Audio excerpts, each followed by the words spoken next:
Mas agora nós vamos conversar com o economista-chefe da Câmara de Dirigentes Lojistas aqui de Porto Alegre, a CDL, Oscar Frank. Bom dia.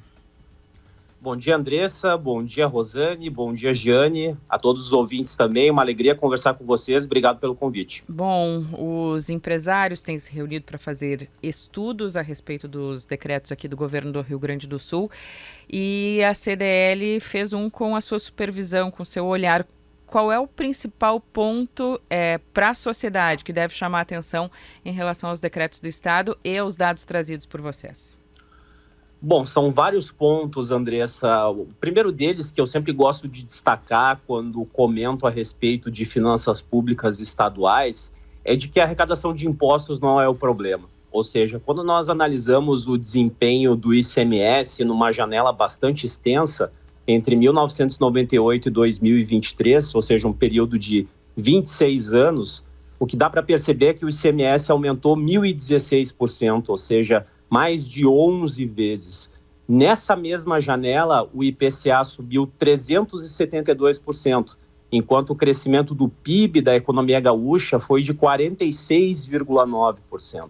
Ou seja, existe um descolamento muito grande entre atividade econômica e inflação e também a arrecadação de impostos, que subiu muito mais do que as outras duas variáveis. E apesar de todo esse desempenho positivo, em apenas 7 anos desses 26, nós tivemos superávit orçamentário, ou seja, receitas maiores do que as despesas. Então, esse é um primeiro ponto que nos chama a atenção. Tem um outro ponto também, falando a respeito do próprio perfil dos benefícios, das desonerações fiscais. Então, o governo estima que o ICMS potencial da nossa economia, a gente arrecada, em termos de ICMS efetivo, 43 bilhões de reais aproximadamente. Só que nós concedemos uma série de benefícios fiscais através do ICMS, via crédito presumido, via isenções, via base de cálculo reduzida, enfim, são várias formas de se conceder esses benefícios, essas isenções.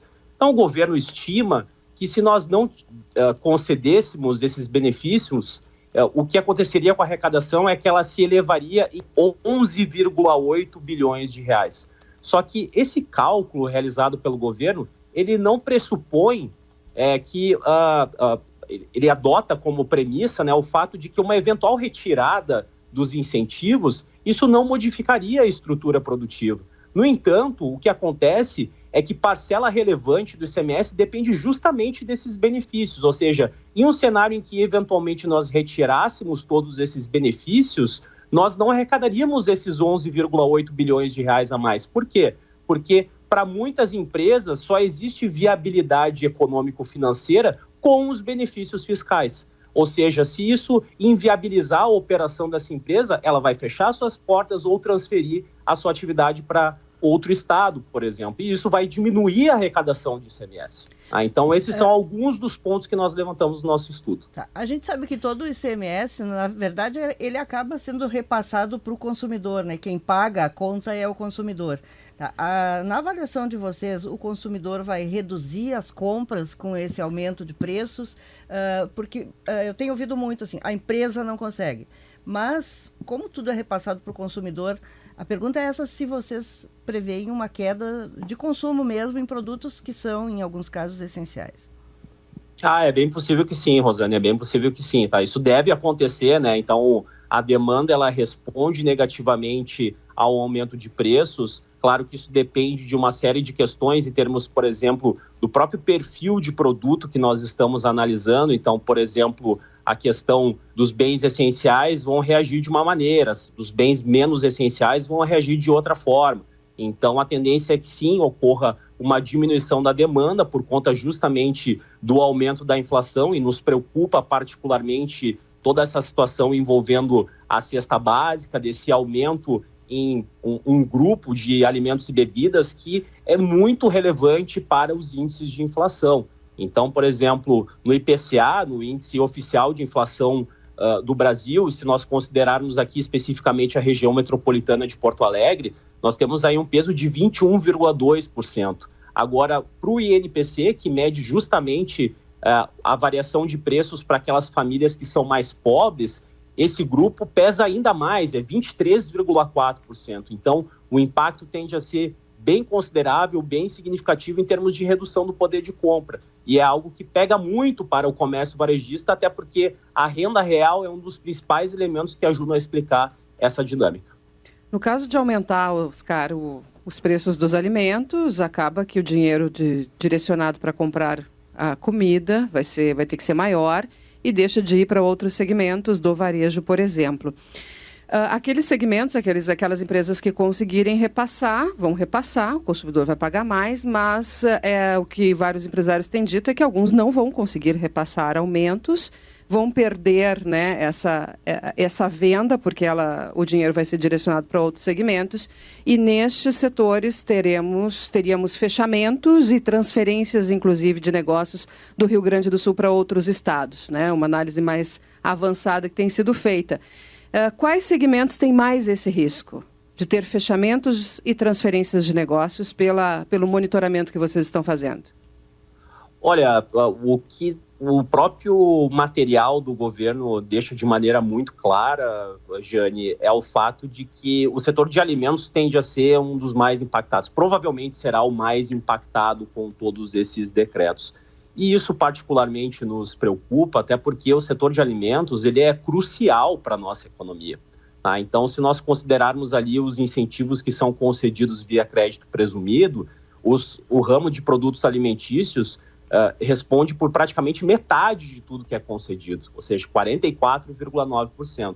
E se nós considerarmos a importância do setor de alimentos em comparação com o total da indústria, o Rio Grande do Sul, o setor de alimentos, representa 18,3% do total da indústria. E a média do Brasil é 14,2% em termos de PIB. É uma medida que, vamos dizer assim, aproxima, né, o valor do PIB. A gente recorre sempre a bases de dados públicas e oficiais ali do IBGE para ter essa noção, para ter essa estimativa. Então, isso também vai gerar todo um impacto na cadeia produtiva, para quem oferta para o setor de alimentos e também para quem demanda do setor de alimentos. Então, realmente, isso particularmente nos preocupa bastante, o fato de que o setor de alimentos e especialmente o fato de que promover um encarecimento da cesta básica nesse momento em que nós estamos atravessando por um período de El Niño, nós estamos observando uma piora da dinâmica da alimentação do domicílio no curto prazo. Isso deve continuar ao longo de 2024,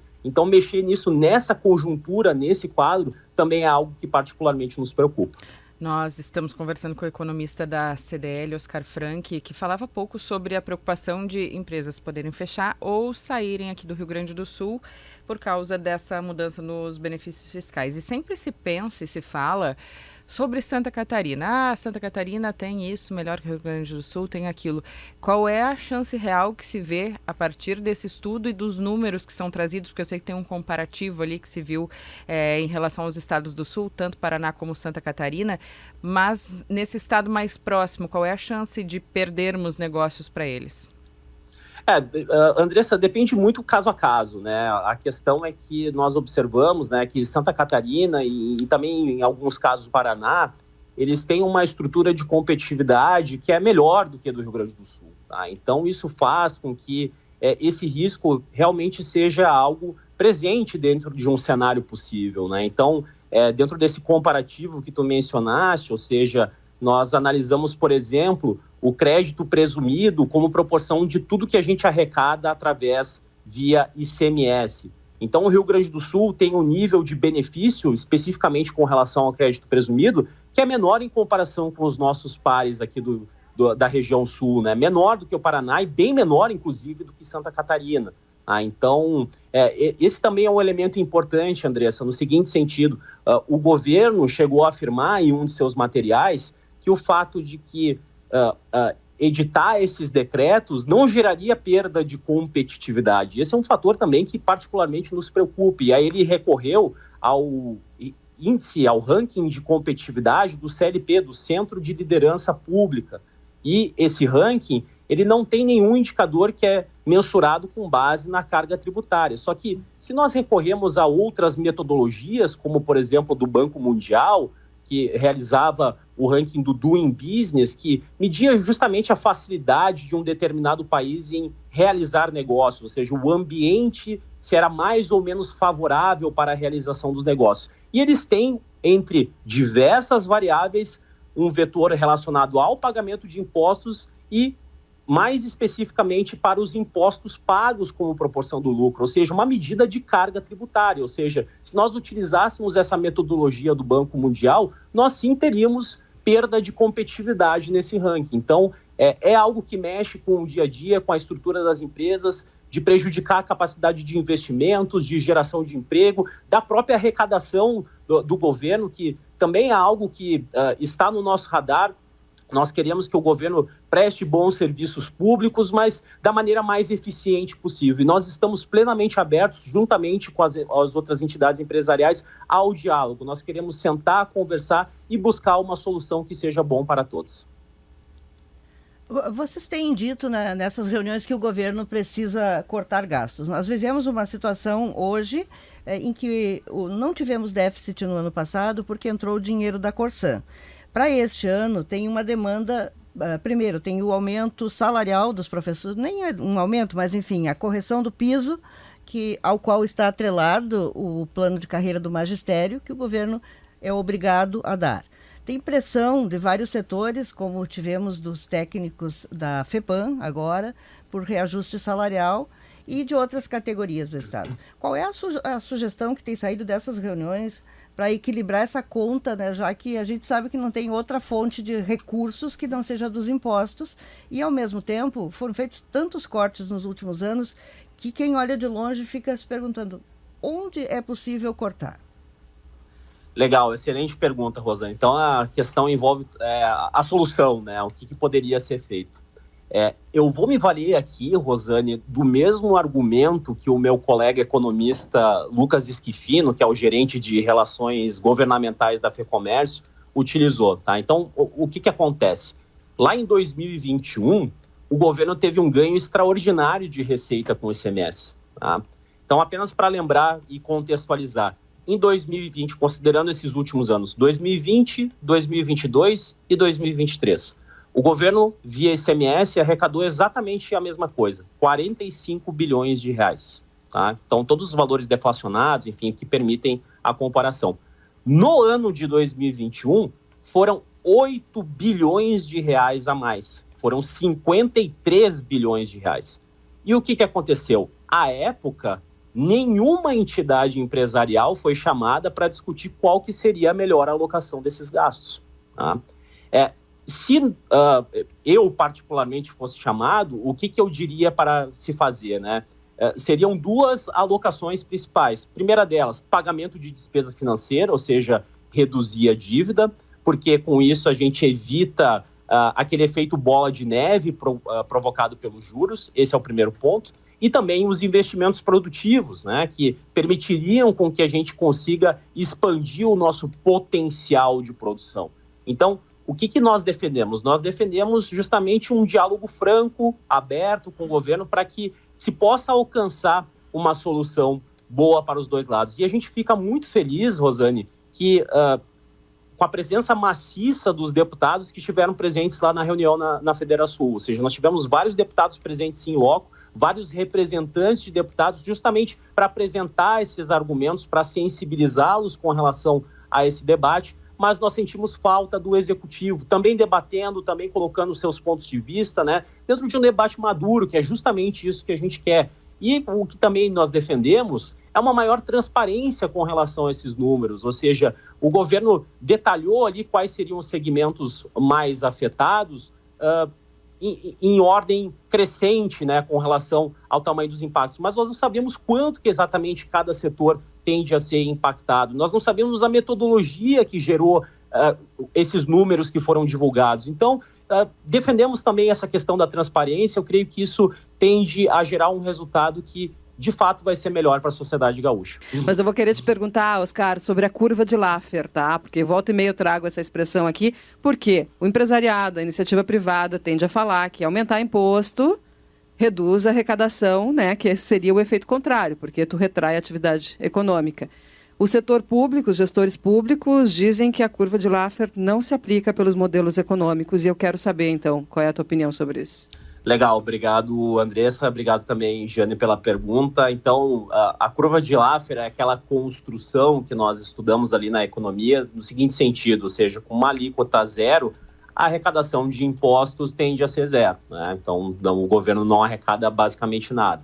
E também com uma alíquota de 100%, a arrecadação também acaba sendo zero, porque isso não estimula, né, a atividade econômica se o governo taxar absolutamente tudo, né?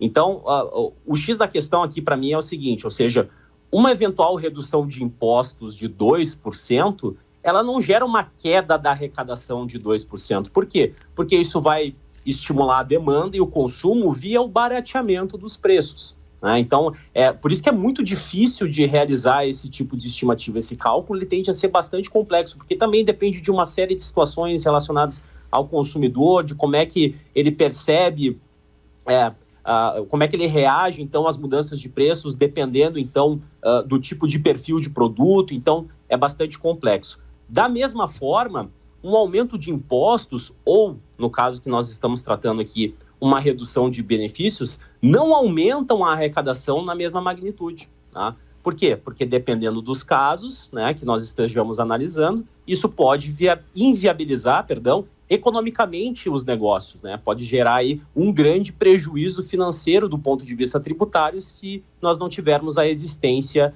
desses benefícios. Então, a nossa preocupação é justamente essa, ou seja, o governo estima, com base nesses decretos, ganhos de 4,6 bilhões de reais até 2026. E, inclusive, ali no nosso estudo, nós realizamos alguns comparativos justamente para evidenciar para a população o tamanho dessa magnitude, né? Ou seja, isso equivale, por exemplo, ao PIB do município de Cruz Alta, isso equivale a praticamente metade do Parque Fabril de Caxias do Sul, que é o maior Parque Fabril que nós temos aqui no Rio Grande do Sul, equivale a quase 2/3 do setor de alojamento e alimentação, que é um setor de grande relevância, de grande importância aqui para o nosso estado. Então, realmente, nós não estamos falando de valores, de cifras pequenas, né? Nós estamos falando de algo que mexe, sim, com o dia a dia das empresas e que também, trazendo aqui para o nosso setor, particularmente nos preocupa, porque vai chegar ali na ponta final, que acaba sendo o comércio.